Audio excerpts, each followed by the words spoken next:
Hello everyone. Tau को जब पता चलता है कि सीनियर तो जस्ट अपनी गर्लफ्रेंड को प्रोवोक करने के चक्कर में ही इसे यूज़ कर रहा था, तो वो बहुत अपसेट हो जाती है कि मुझे इसे ये उम्मीद नहीं थी, ऐसा भला कौन करता है। एंड सबके सामने ही उस पर गुस्सा करने लगती है। ऊपर से टोंगशी और लिन जो कि इसकी आवाज़ें सुन के आए थे, उन्हें भी सीनियर की गई उस पर ज्यादती का पता चल चुका था। लिन तो उसे आइंदा अपनी फ्रेंड से दूर रहने को ही कहता है। ये तो बहुत इमोशनल ही हो गई थी। अब जब मिंग को इस बात का पता चलता है तो उसे इसके लिए काफ़ी बुरा लगता है। टोंगशी तो ऑडिशन में सिलेक्ट हो चुकी थी, इस बात से वो बहुत खुश भी होती है। अब इनकी नज़र मिंग पे पड़ती है जो कि अभी अभी सीनियर से फाइट करके आया था। टाओ उसे लेती शू के पास आती है कि अपने बैड बिहेवियर की इससे माफ़ी मांगो, पर शू उसके सॉरी के काबिल था ही नहीं। उल्टा यहाँ पे ना सिर्फ टाओ को बल्कि मिंग को ही बुरा भला कहने लगता है। तो ये बात टाओ को बहुत बुरी लगती है, वो भी अच्छे से उसकी ठुकाई कर देती है। अब जाके उसे रिलीफ मिलता है। वो चाहे अपने फ्रेंड्स को जो कह ले, पर किसी का उन्हें बुली करना वो बिल्कुल बर्दाश्त नहीं कर सकती थी। टोंगशी तो अपनी परफॉर्मेंस के लिए काफ़ी एक्साइटेड होती है। लिन ने तो उसे बहुत ही प्रीटी शूज़ भी गिफ्ट किए थे। वो ये देख के खुश हो ही रही होती है कि ऊपर से शाओ आ जाती है। वो इन्हें साथ में देख के सैड ही हो गई थी कि आखिर किसी को मेरी ही परवाह क्यों नहीं है। फिर से उसके दिल में टोंगशी को लेके हेट और ही ज़्यादा बढ़ गया था।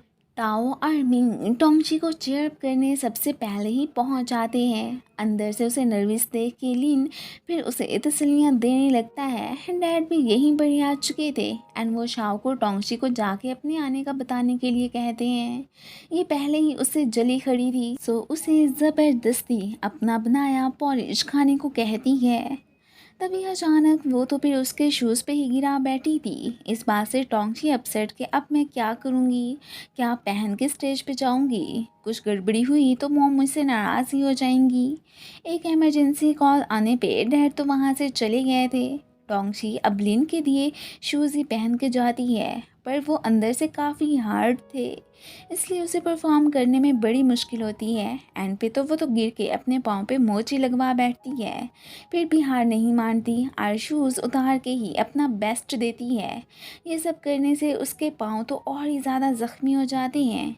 लिन फ़ौरन से उसकी हेल्प करने आ चुका था एंड फिर उसे सबके सामने उठा के ही वहाँ से जाने लगता है। और ये देख के शाओ की शक्ल देखने वाली थी कि मेरा प्लान फिर से नाकाम कैसे हो सकता है। पट्टियाँ वगैरह करवाने के बाद वो उसे उठा के ही ले जाने लगा था। इसे मॉम को लेके टेंशन तो थी कि पता नहीं वो क्या सोचेंगी मेरे बारे में। तभी अचानक इन्हें डैड की कॉल आती है। मॉम हॉस्पिटल एडमिट हो चुकी थी। इवन के टोंगशी ने अपनी अच्छी परफॉर्मेंस दी थी, फिर भी चोट लगवाने पे उसे इनसे अच्छी खासी डांट भी पड़ जाती है। अब यहाँ पे टोंगशी इमोशनल हो जाती है कि आपको मेरी कोई परवाह नहीं है, बस अपने बैले डांस पे ही आपका ज़्यादा फोकस है और उसी के बारे में ही सोचती रहती हैं। एंड उन पे गुस्सा करती वहाँ से जाने की करती है। डैड लिन को कॉल करके टोंगशी को ढूंढने जाने के लिए कहते हैं। उसका तो कोई और ठिकाना नहीं था, सो वो लिन को देखने उसकी प्लेस पे ही आ जाती है। इतने में उसकी भी एंट्री हो ही चुकी थी। मॉम को अब टोंगची की फ़िक्र तो होने लगती है, साथ में शर्मिंदा भी हो रही थी कि मुझे उसे यूँ नहीं डांटना चाहिए था। टोंगची और लिन दोनों टाइम स्पेंड करने बीच पे आ जाते हैं। ये तो आज मॉम के बिहेवियर से बहुत ही दुखी हो गई थी। अगले दिन डैड खुद माँ बेटी के लिए ब्रेकफास्ट बना के पहुँचे होते हैं। टोंगची ने मॉम का घर छोड़ के डैड के पास जाने का डिसाइड कर लिया था कि मैं कुछ दिन आराम से वहाँ गुजारना चाहती हूँ। मॉम भी नहीं मना करती। बैले डांस से तो वो क्विट करने का फैसला कर चुकी थी। अब वो जी भर के डैड के घर में खाना भी खाती है कि शुक्र है मॉम तो इधर बातें सुनाने वाली नहीं है। टीचर से बात करने के लिए मॉम ने उन्हें बुलवाया था। वो भी टोंगची को अब मज़ीद फोर्स ना ही करने का सोचती हैं कि जो वो करना चाहती है करने देती हूँ। उसके जाने के बाद से वो तो उसे बहुत ही मिस भी करती हैं। इसी वजह से उन्होंने टोंगची को ये फ्रीडम दे दिया था कि वो अपना फ्यूचर खुद ही चूज़ कर ले। उसके रूम से भी अपनी रखी गई चीज़ें समेटने लगती हैं। डैड की प्लेस पे ये चारों मस्ती करने आ चुके थे। अचानक टोंगशी को मॉम का मैसेज मिलता है कि तुम घर आ जाओ, अब मजीद तुम्हें पहले क्लासेस ज्वाइन करने की भी कोई ज़रूरत नहीं है। वो तो ये देख के बहुत खुश हो जाती है एंड चारों ही चीयर्स करने लगे थे। डैड ने मॉम के लिए खुद खाना बना के पैक भी कर दिया था। इतने अरसे बाद टोंगशी को घर पे देख के वो तो बहुत ही खुश होती हैं। अब तो उसकी चोट भी ठीक हो ही चुकी थी। ये डैड का दिया खाना उन्हें देने लगती है। अगले दिन फिर से लिन के लिए मॉम डैड ने खाना भिजवाया था। हमेशा की तरह उसका रिएक्शन बिल्कुल सेम ही होता है। बहुत सोचने के बाद भी टोंगशी अपने ड्रीम का ही सोच नहीं पा रही थी कि आखिर मैं क्या बनना चाहती हूँ। अचानक वे इसे मैसेज करके लिन का नंबर मांगता है। ये हैरान कि इसे क्या हो गया।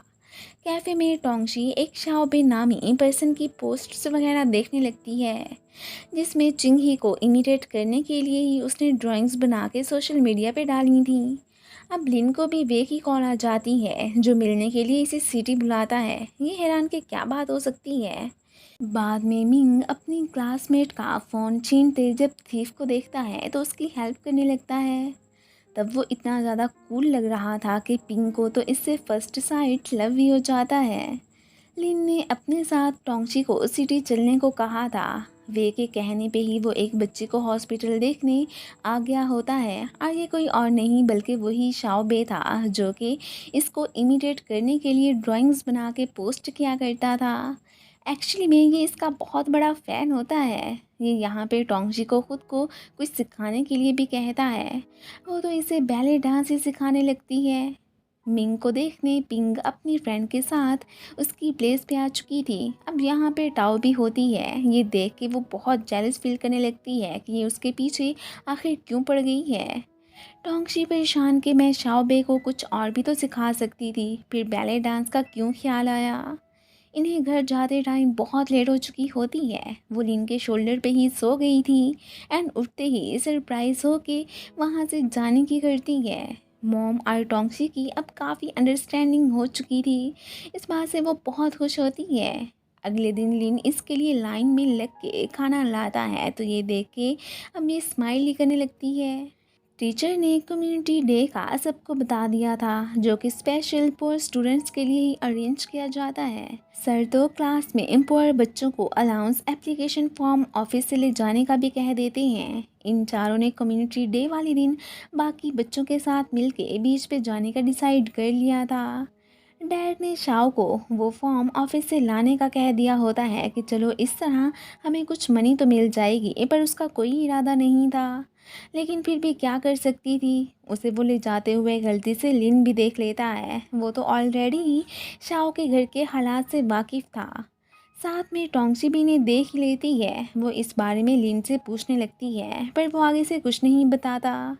शाओ ने अपनी पॉवर्टी का क्लास में किसी को भी नहीं बताया था, इसलिए वो तो फॉर्म सबमिट करवाने का सोच सोच के काफ़ी एम्बैरस फील कर रही होती है कि अगर किसी को मेरी रियलिटी का पता चल गया तो फिर क्या होगा। डैड अगले दिन खुद ही स्कूल पहुंचे होते हैं। उन्हें तो यहाँ पे लिन भी देख चुका था। इसके सामने शाओ इमोशनल हो जाती है कि अब आखिर मैं क्या करूँ, तुम ही बताओ। वो तो उसे तसल्ली देने के अलावा तो कुछ कर ही नहीं सकता था। कैफ़े में जब टोंगशी की नज़र उस पर पड़ती है तो वो लिन पे गुस्सा करती वहाँ से चली जाती है। लिन ने ग्रुप में मैसेज करके शाओ को बीच पे भी इनवाइट कर लिया था, तो ये देख के तो टोंगशी और ही ज़्यादा चिढ़ जाती है। लिन अब शाओ का सीक्रेट इसके सामने तो एक्सपोज नहीं कर सकता था। इसी वजह से काफ़ी परेशान भी होता है कि उसे कैसे एक्सप्लेन करूँगा। अगले दिन मिंग के साथ पिंग और लिन के साथ शाओ को देख के ये दोनों फ्रेंड्स तो बहुत ही जेलस फील करने लगती हैं। एंड इसी के साथ ही ये पार्ट ख़त्म हो जाता है। Thanks for watching.